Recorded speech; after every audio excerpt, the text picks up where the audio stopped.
Mesdames, Messieurs, bonsoir et bienvenue au 19h. Les titres, une folle rumeur a couru hier dans la soirée annonçant le décès du cardinal Laurent Mosengo Passigna. Selon le secrétaire chancelier de l'archidiocèse de Kinshasa, le prélat catholique va être évacué dans la soirée vers l'étranger pour des soins appropriés. Et puis renforcer la diplomatie politique en matière de santé et la création d'une agence africaine du médicament pour combattre la Covid-19. Des sujets au centre des entretiens qu'a eu le chef de l'État avec les membres du panel d'accompagnement de la mandature du chef de l'État à l'Union africaine. Mesdames, Messieurs, bonsoir et bienvenue dans ce journal. Je l'ai dit, annoncé pour mort, l'archevêque émérite de Kinshasa, le cardinal Laurent Mosengo Passigna, est bel et bien vivant. Son état de santé s'est nettement amélioré. Hier, la nouvelle a fait l'effet d'une bombe suite à l'annonce du diocèse de Kinshasa qui annonçait l'état critique du cardinal qui pourrait être évacué pour des soins appropriés à l'étranger. Dans son tweet, le cardinal Fridolin Mbongo a invité tous les fidèles catholiques à soutenir Laurent Mosengo Passigna et l'accompagner par des prières fervente et intense pour sa guérison. Je reçois tout de suite le porte-parole du chef de l'État pour nous lire des ordonnances présidentielles. Merci Anita Luamboa. Il y en a exactement 5, mais rassurez-vous, je ne prendrai pas tout le temps. Je ferai l'économie du texte pour aller à l'essentiel. Première ordonnance, l'ordonnance numéro 21-035 du 30 juin 2021 portant nomination des membres du conseil d'administration d'un établissement public dénommé Autorité de régulation et de contrôle des assurances, ARCA en abrégé. Le président de la République, au terme de cette ordonnance, sur proposition du gouvernement, ordonne article 1er, sont nommés membres du conseil d'administration de l'autorité de régulation de contrôle des assurances en abrégé ARCA les personnes dont les noms suivent. 1. M. Deogracias Mutombo Mwananyembo. 2. M. James Baituka Makula. 3. Mme Malangu Kabedi Mbouyi. Article 2. Est nommé à la fonction en regard de ces noms la personne ci-après, M. Deogracias Mutombo Mwananyembo, président du conseil d'administration. La deuxième ordonnance, c'est l'ordonnance numéro 21-036 du 30 juin 2021 portant nomination d'un gouverneur, des vice-gouverneurs et des administrateurs de la Banque centrale du Congo. Le président de la République, au terme de cette ordonnance, sur proposition du gouvernement et le Conseil des ministres entendus, ordonne et nommé gouverneur de la Banque centrale du Congo, Madame Malangu Kabedi Mbouyi. Sont nommés vice-gouverneurs de la Banque centrale du Congo les personnes dont les noms ci-après. 1. Monsieur Dieudonné Fikiri Alimassi. 2. Monsieur William Pambu Pambu. Article 3. Sont nommés administrateurs de la Banque centrale du Congo les personnes dont les noms ci-après. 1. M. Thomas Batetele Bolekilinka. 2. M. Prince Leta Katumba. 3. M. Alain Kahasha Ntumwa Ntariba. 4. M. Louis Nsa Elongo Isemoli. 5. Mme Eliane Munkeni Kiekie. 6. M. Georges Chilenge Chambouyi. 7. M. Jean Nsele Ilema. 8. M. André Wameso Kwa Loloti. Troisième ordonnance, c'est l'ordonnance numéro 21-037 du 4 juillet 2021 portant prorogation de l'état de siège sur une partie du territoire de la République démocratique du Congo.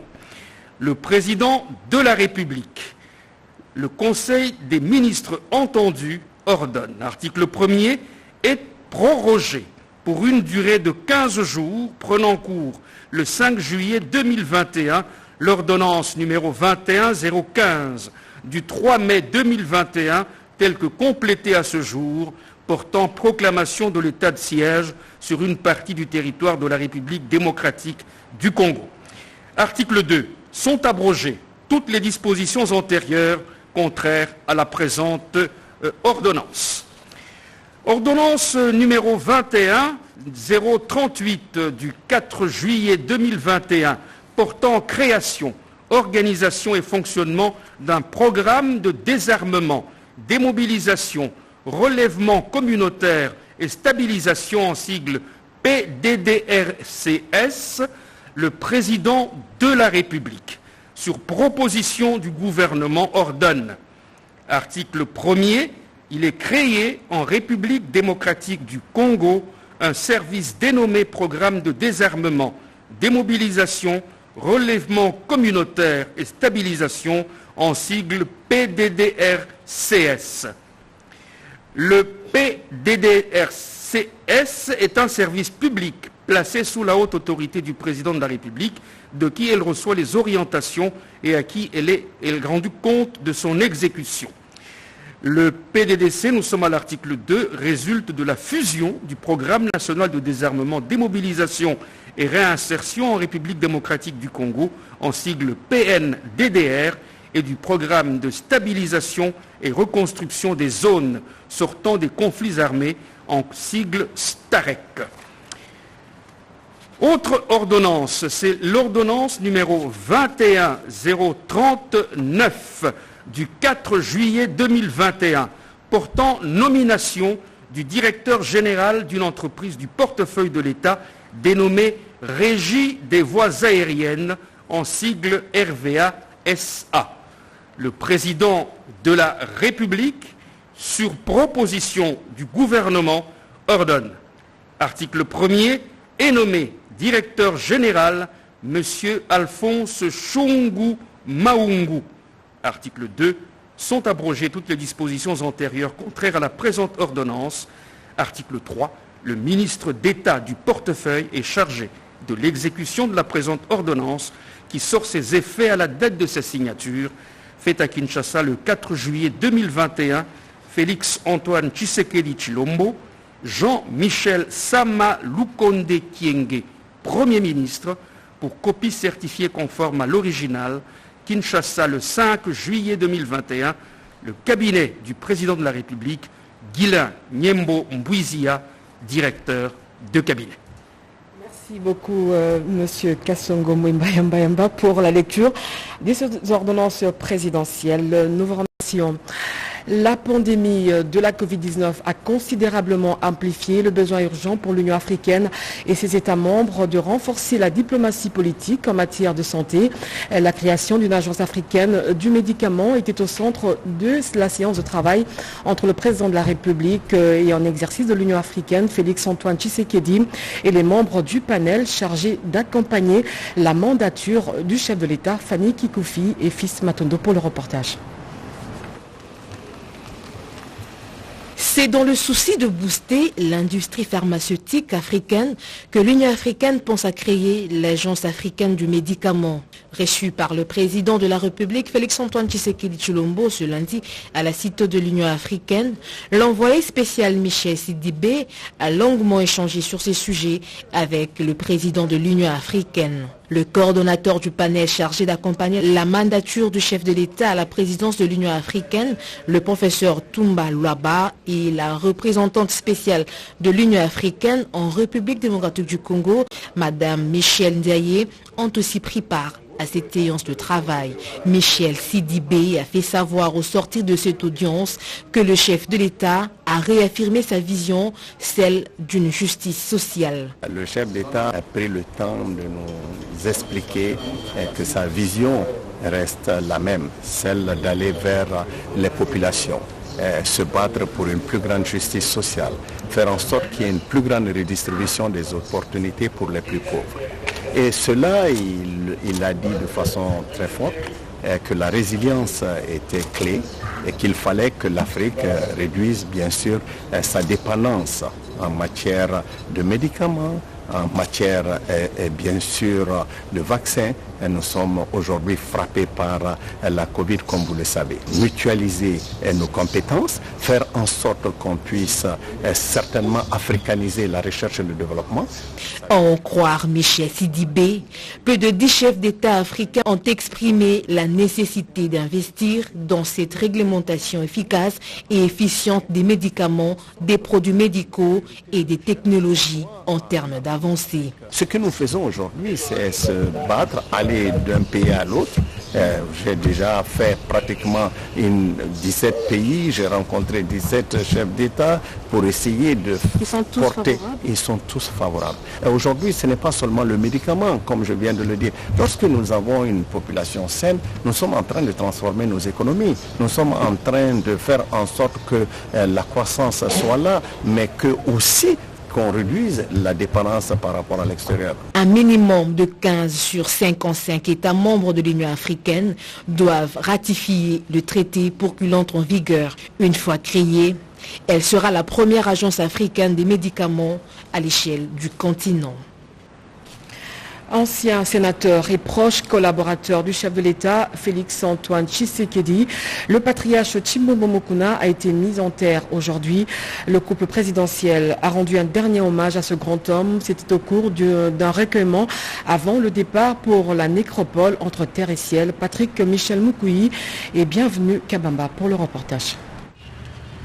Il faisait partie de la plateforme UDP et ses alliés lorsque la mort l'a surpris au matin du 24 juin 2021. Il venait d'avoir 75 ans. Jacques Tshilombo Mukuna fit partie de la première équipe de sénateurs élus sous la Troisième République.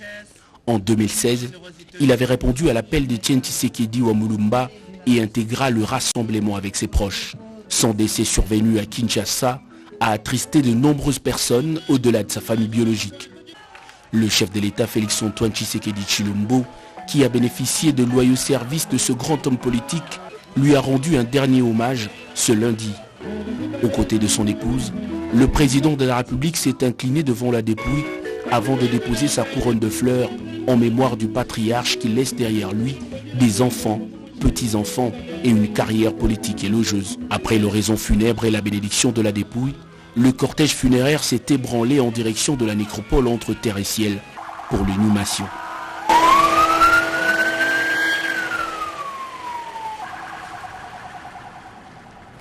Processus électoral en République démocratique du Congo, le Premier ministre Jean-Michel Sama-Lukonde a échangé avec le directeur général de l'Office national d'identification de la population et quelques membres du gouvernement. Les questions liées au recensement général de la population ont été abordées au cours de ces échanges. Patito Ndangou, Marcel Moubenga et bienvenue Loussala. 23 s'approche. Les Congolais doivent se préparer pour des échéances électorales à venir.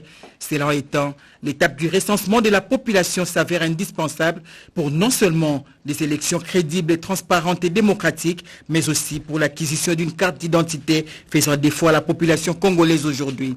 Pour y parvenir, le Premier ministre Jean-Michel Sama-Lukonde Kyenge a regroupé autour de lui ce lundi 5 juillet quelques membres du gouvernement et les directeurs généraux de l'Office national d'identification de la population et de l'Institut national des statistiques pour dégager les voies et moyens d'entamer ces processus. C'est pour cette raison très principalement que son Excellence Monsieur le Premier ministre a bien voulu nous inviter ce jour pour qu'ensemble, et les 4 ministères et le service rattaché à ces ministères-là, de manière à nous permettre au jour d'aujourd'hui de voir ce que nous devons commencer à faire. Donc il y a toute une voie à suivre et pour cette fin-là, une commission venait d'être mise en place de manière à ce que d'ici 10 jours, un cahier de charge soit soumis à son Excellence Monsieur le Premier ministre et donc au gouvernement. C'est autant dire que le chef du gouvernement vient de démarrer les trains menant vers les élections futures. Je l'ai dit au sommaire, une folle rumeur a couru hier dans la soirée annonçant le décès du cardinal Laurent Mosengo Passigna. Selon le secrétaire chancelier de l'archidiocèse de Kinshasa, le prélat catholique va être évacué dans la soirée vers l'étranger pour des soins appropriés. Eric Kabamba.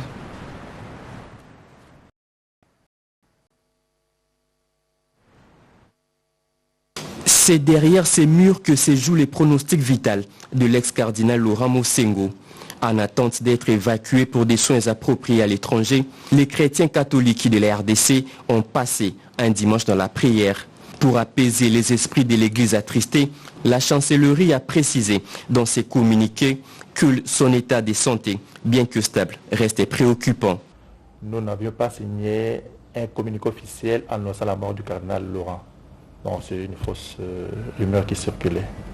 Tout a commencé le dimanche 4 juillet. C'est ce tweet publié à l'heure de l'Angélus qui a donné l'alerte pour tordre les coups aux folles rumeurs qui avaient enflammé les réseaux sociaux sur l'état de santé de l'ex-cardinal Laurent Mosengo. Ce lundi, en la cathédrale Notre-Dame du Congo, c'est le silence à la grotte. Encore sous le choc, quelques chrétiens enchaînent le chapelet. Tout est fait pour qu'il soit rapidement évacué pour recevoir des soins appropriés. De quoi souffre le prince de l'église? Était-il suivi? L'église dit avoir pris les précautions. Quand la maladie, la crise s'est manifestée, on l'a vite amené à l'hôpital. La plus proche, c'est médecin de nuit. Dès qu'ils auront conclu, ils me transmettront les rapports médicaux en me disant voici la maladie dont il souffrait, voici l'élément qui le dérangeait, pour lesquels nous avons décidé immédiatement pour qu'il y ait ailleurs. Âgé de 81 ans, c'est originaire de Mongobélé, dans la province du Bandundu, était nommé archevêque de Kinshasa en 2007 et fait cardinal en 2010. Des dizaines de mouchoirs blancs ont été agités vendredi en Zambie dans un hommage national au père de l'indépendance, Kenneth Kaunda, décédé en juin à l'âge de 97 ans. Une disparition qui marque la fin d'une époque. La République démocratique du Congo a été représentée à ses obsèques par la ministre près le président de la République, représentant personnel du chef de l'État, Félix Antoine Tshisekedi. Pour la partie congolaise, Kenneth Kaunda était le symbole du patriotisme et de l'unité nationale. Jacques Kabwabwa. À l'âge de 97 ans, dans un hôpital militaire de Lusaka, Kenneth Kaunda, premier président de la Zambie, a reçu les hommages dignes de son rang. Le président de la République, président de l'Union africaine, Félix Antoine Tshisekedi Tshilombo, y a été représenté à la cérémonie d'hommage nationale par la ministre et après le président, professeur Nana Manoni Nakumba. Nul n'ignore ce qu'a été l'homme d'État et le baobab du paysage politique africain durant près d'un demi-siècle. Tant de qualités, le dévouement et le souci du bien-être de l'Afrique et des peuples africains ont toujours été incontestables chez le docteur David Kenneth Kaunda, affectueusement surnommé KK, jusqu'au-delà des frontières de son pays. Son engagement pour l'indépendance des États africains, sa participation active à la création de l'Organisation de l'Unité africaine, devenue officiellement depuis 2002 l'Union africaine, ont balisé le chemin que nous suivons aujourd'hui à la tête de cette organisation continentale. Son Excellence le Dr David Kenneth Kaunda, paix à son âme, et ses pairs ont en effet relevé les défis tant internes qu'externes, persévéré dans leur quête de paix, d'unité et de solidarité africaine et contribué activement à la libération de l'Afrique du colonialisme et de l'apartheid. Rappelons toutefois que Kenneth Kaunda a dirigé la Zambie de 1964 à 1991. Les travaux de construction des sauts de mouton situés au croisement Cabinda et 24 novembre au niveau de la RTNC évoluent bien. Nos reporters sont descendus sur le terrain pour faire le constat de l'évolution des 10 travaux. Nanou Umba et JR Kabamba.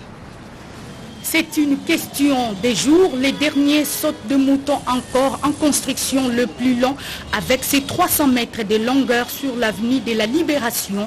Ex-24 novembre sera bientôt prêt.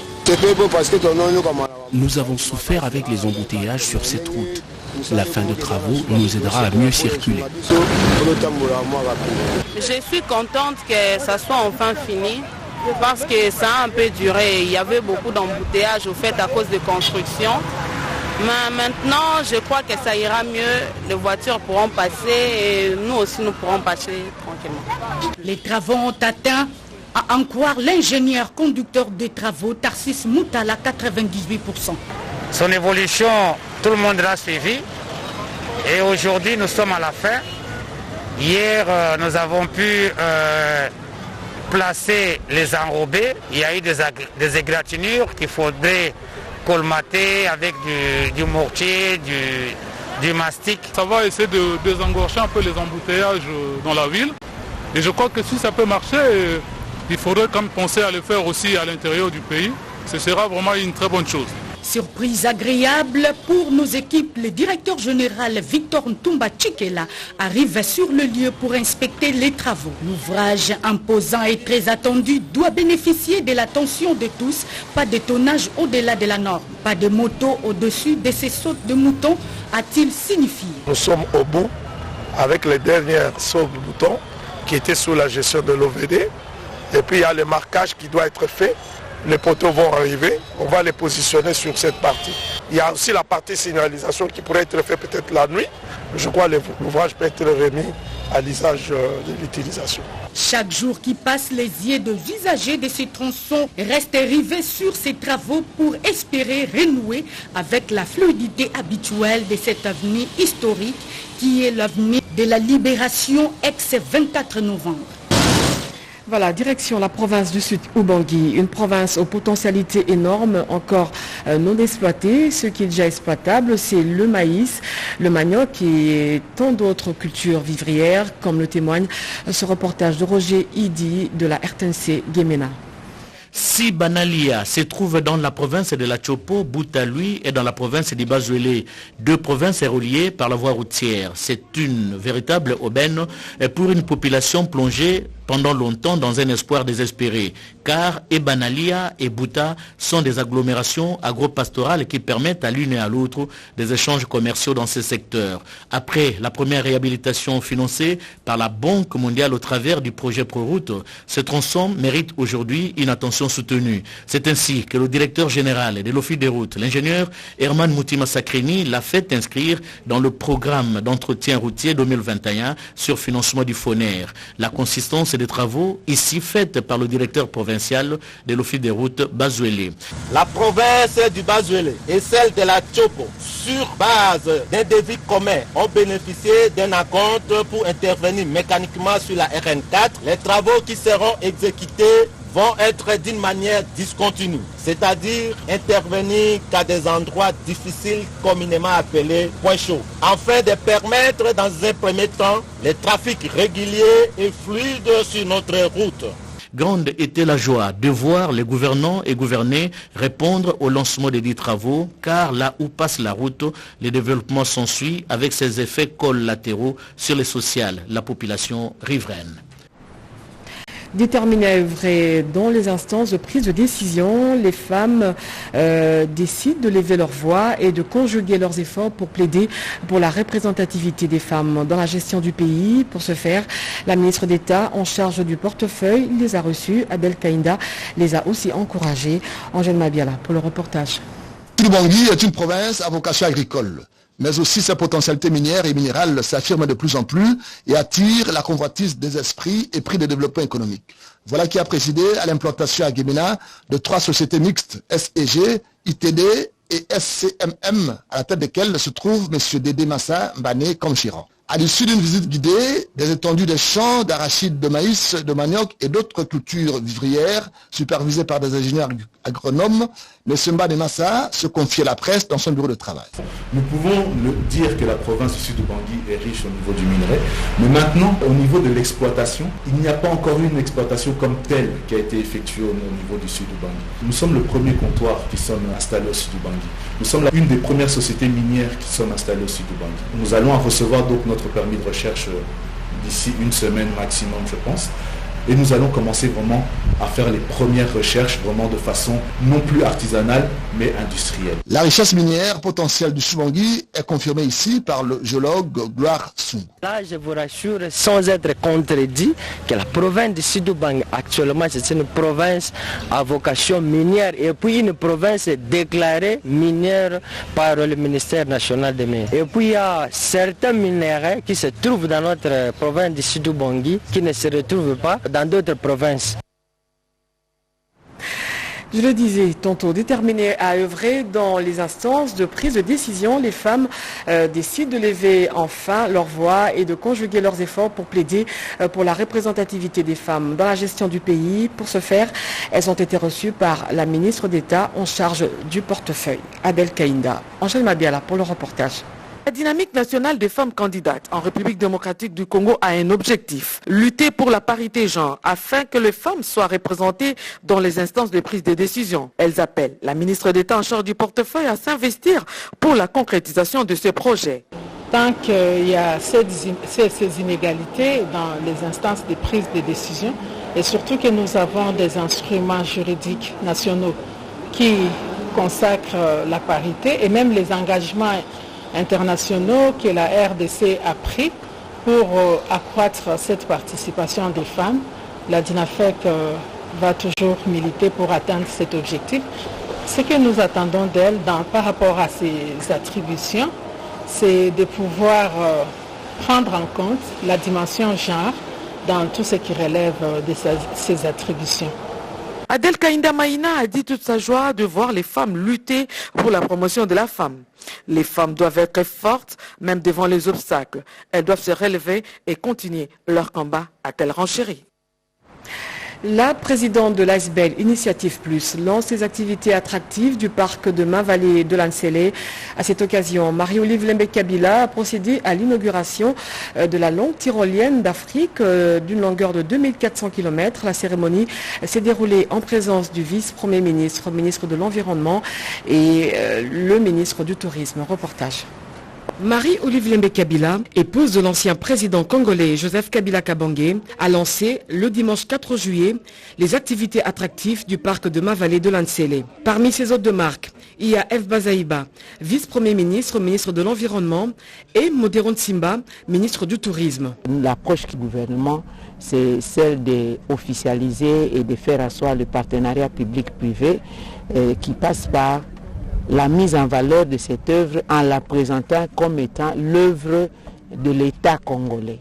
Les deux personnalités ont visité le quartier général de Gazebo avant de faire le mouvement vers Kisangani à la découverte des bungalows construits dans la nature dans une architecture exotique ouverte à tous les touristes. Ensuite, la délégation a assisté au vol du Faucon, la tyrolienne la plus longue, 4e au monde et la première en Afrique centrale, installée à 650 mètres d'altitude, longue de 2400 mètres et forte d'un dénivelé de 320 mètres. Stupéfaits, les hôtes de Marie-Olive Lembe-Kabila découvrent un restaurant gastronomique, un lunch bar et un nightclub placés dans les épaves de ces avions. F. Bazaïba et Modéron Simba sont également satisfaits de savoir que leur secteur est enrichi de nouvelles opportunités qui est la piscine olympique d'une capacité de refoulement de 60 mètres de longueur, 25 mètres de largeur et 4 mètres pour les compétitions nationales et internationales. Le parc de la vallée de Lansele, un patrimoine national du couple Kabila, il permet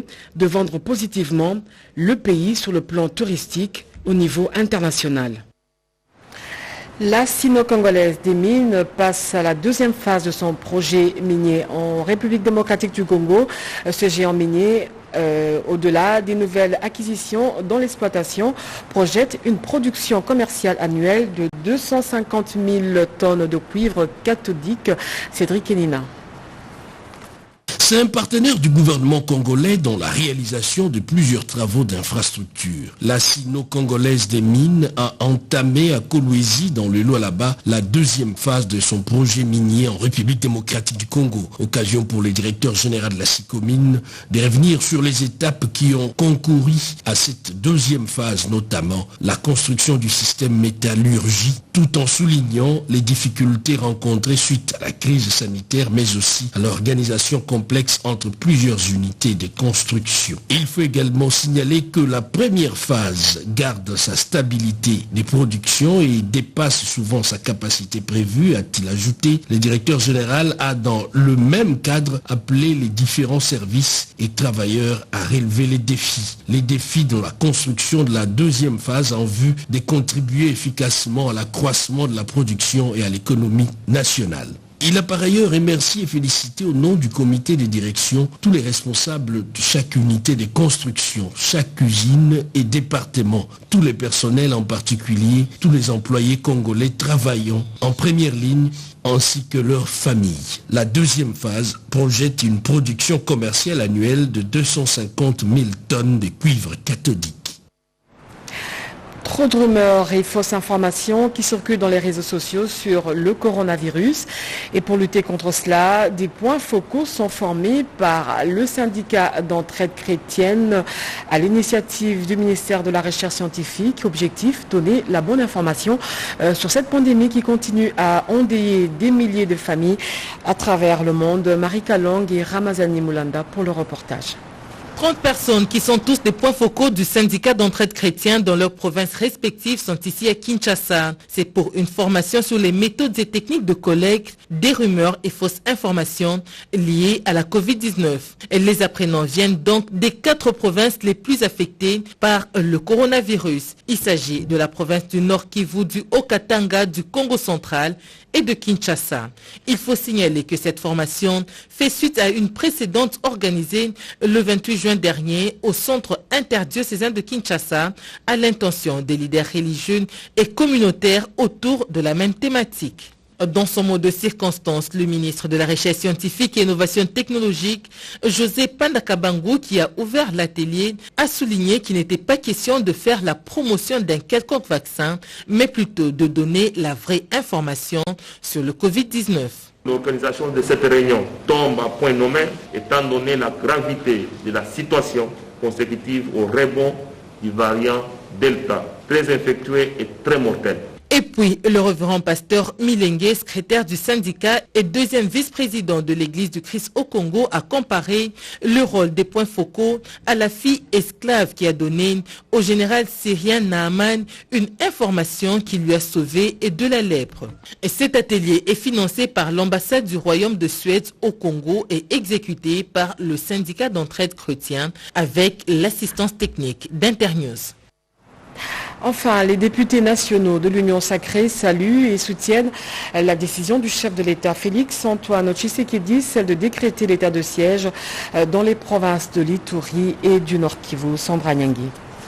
Des voix continuent à s'élever pour soutenir l'état des sièges décrété dans quelques coins du pays par le président de la République, Félix Antoine Tshisekedi Tshilombo, et aussi soutenir les forces armées de la République au front pour le rétablissement de la paix. La dernière en date, c'est celle des députés nationaux du regroupement politique Alliance pour l'avenir AAA de Pius Mwabilou. Le comité directeur du regroupement politique Alliance pour l'avenir salue ce jour de son Excellence, Monsieur le Président de la République Félix Antoine Tshisekedi Tshilombo, dans l'Est de la République démocratique du Congo, dans un élan de compassion envers les victimes de l'éruption volcanique du Nyiragongo à Goma et de réconfort à nos forces armées de la République démocratique du Congo qui font face aux groupes armés dans les provinces de l'Est. Ces députés nationaux